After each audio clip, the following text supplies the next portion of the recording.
Hi, my name is Greg Fell, I'm Director of Public Health for Sheffield, and this is a brief video on the back to school work.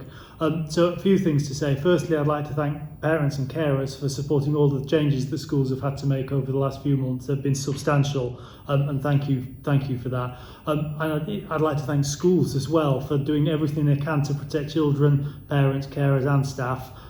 It's not been easy, and we'll undoubtedly making more changes as we go forward. But thank you to all those who've kept the spread of COVID-19 as low as possible and kept everyone safe. It's important that we learn to live with COVID. We haven't beaten the virus by a long stretch. The peak of the pandemic has passed, certainly, but there is risk of further peaks. So we're going to have to learn to live with COVID.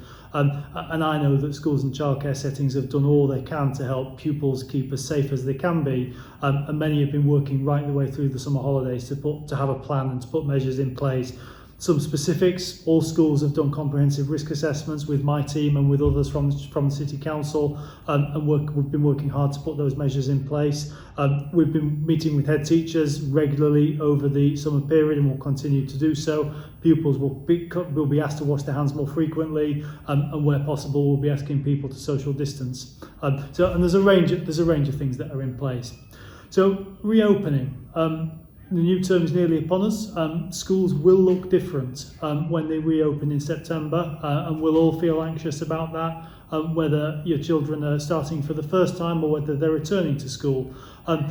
We're reviewing the situation regularly, and we're supporting schools and other settings to reopen safely. We've launched a new webpage with a lot of information on that, and that's sheffield.gov.uk/back to school safely. Of course, there are things that schools will have in place when there is a case at school, and that will happen. And what the webpage also covers what will happen if your child shows symptoms at school, what schools are doing to keep children and staff safe, and a lot more beyond that.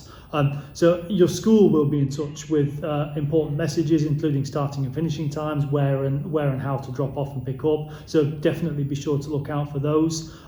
It's worth starting now to plan for preparing for the start of the school year. It's only a week or two away, and have a couple of practice runs so that it's not a shock for the first day back at school. Transport, we'd like to encourage everyone to walk and cycle to school if you possibly can. School transport will be quite limited, and if possible we're asking people not to get into their cars but to get into a habit of walking and cycling or scooting to school. It's by far the safest, cheapest and healthiest way of getting to and from school. If you do have to drive, please don't park right at the school gates. Parking just a few minutes away can be really helpful and beneficial.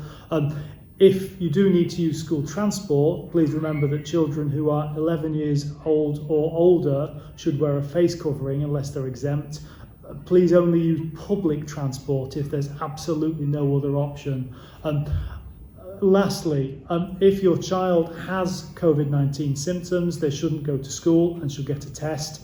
If anyone in the household has symptoms, they should isolate and get a test. And finally, thank you once again for supporting us through these changes and following the guidance to help us stop the spread and keep your children safe and protect others.